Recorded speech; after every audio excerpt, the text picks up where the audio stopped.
How would you feel if you found out your child had been talking to an adult they didn't know online?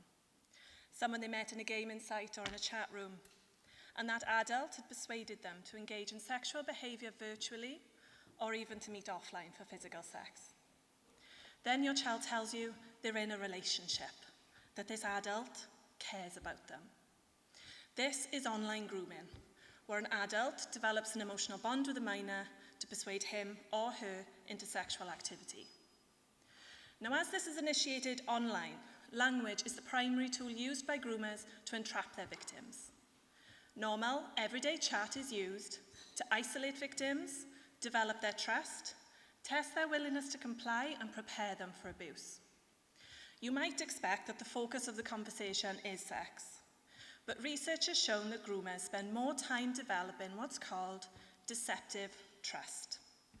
This is where they hide their true intention for abuse behind a false intimate relationship. My research looks more closely at how this is achieved. We know groomers can be honest. Many of them are honest about their age.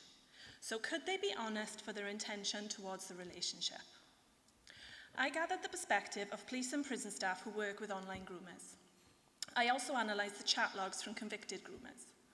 Within these chat logs, I looked for words that tell us when someone is lying. For this, I used 3 known markers of deception. 1, emotional expression.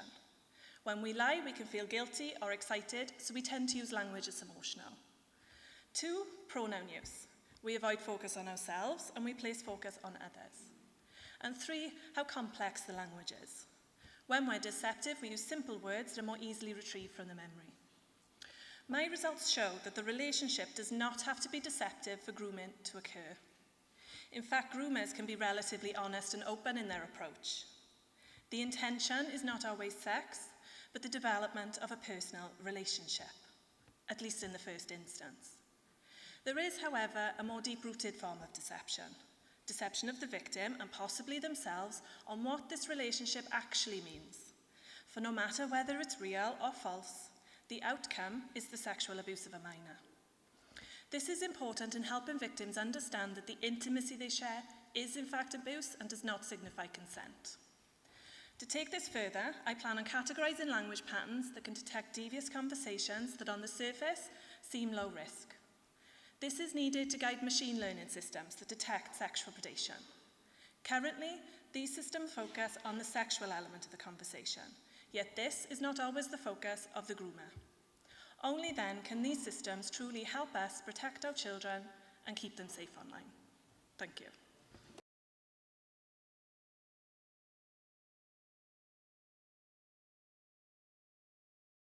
Good evening. Tonight, ladies and gentlemen, I have a riddle for you. Why is it better for a volcano to be like water than shampoo? Vancouver, Vancouver, this is it.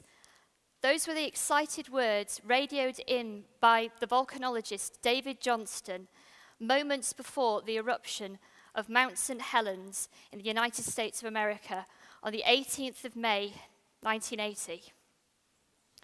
The devastating explosive volcanic eruption killed 57 people, including David Johnston himself. But why is it that volcanoes like Mount St. Helens are so explosive and therefore so deadly? Why is it that we fear the rumblings and stirrings of Mount Vesuvius in Italy that destroyed and buried Pompeii and Herculaneum? And yet, why is it that although there has been a massive loss of property currently on Hawaii as the volcano erupts daily, the threat to human life is comparatively low? The answer, in part, is viscosity. Now, an informal term for viscosity is thickness, how thick a liquid is. So water has low viscosity, it's very runny and fluid. The molecules inside the fluid can easily move past each other. On the other hand, something like shampoo, call back to the start, thank you, has a higher viscosity, it's thick.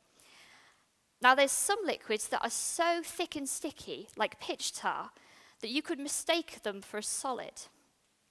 So what's this got to do with how a volcano erupts? Well, inside a volcano is liquid rock called magma. And how much silica inside that magma controls how viscous the magma is. But also, magma isn't just liquid. It's crystals and dissolved gases. And those gases coming out of solution is what drives an eruption. So, on Hawaii, where there's fluid, runny, low viscosity lava, bubbles can easily form in the magma and easily escape. And this leads to an eruption style that produces photogenic fire fountaining and very impressive rivers of lava. But in places like Mount St. Helens or the currently erupting Fuego volcano in Guatemala, the magma is sticky and viscous, and as the bubbles form, they can't escape, they get trapped. Think about the difference between watching bubbles escape in a glass of Coca-Cola versus, say, I don't know, blowing bubbles in a strawberry milkshake when you were little. Not that we ever used to do that. And so here we have our sticky, viscous magma has got gas bubbles trapped, and pressure builds up in the system. And it just takes a trigger. In the case of Mount St. Helens, it was an earthquake that induced a landslide to blow the lid off the whole thing, explosive decompression to occur, and eruption to begin. So there you have it, ladies and gentlemen, why high viscosity is the very reason why a volcano might, but will, go off not with a pop, but with a bang. Thank you.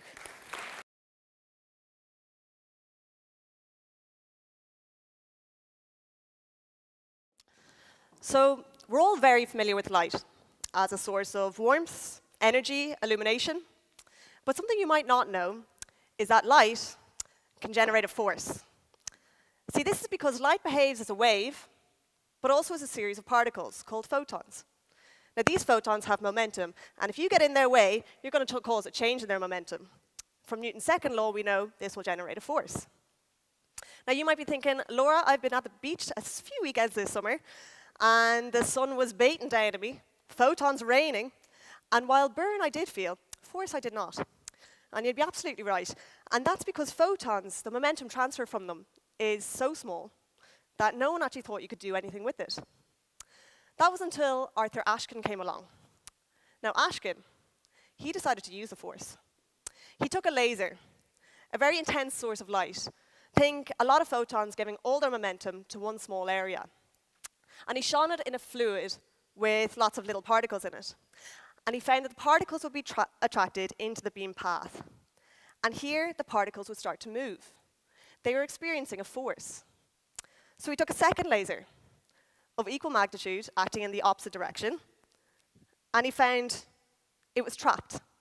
He trapped the particle. This tool is an optical tweezers. It's a brilliant tool because it allows us to do science on a particle-by-particle basis. But someone had a thought. If we can trap particles, could we trap something smaller, say an atom?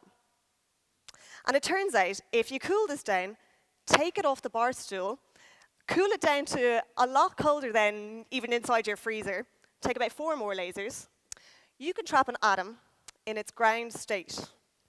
This is amazing. This is like getting an atom and saying, right, sit, stay, now give me the pull. And this could be something that brings on the next technological revolution, quantum computing. Consider this.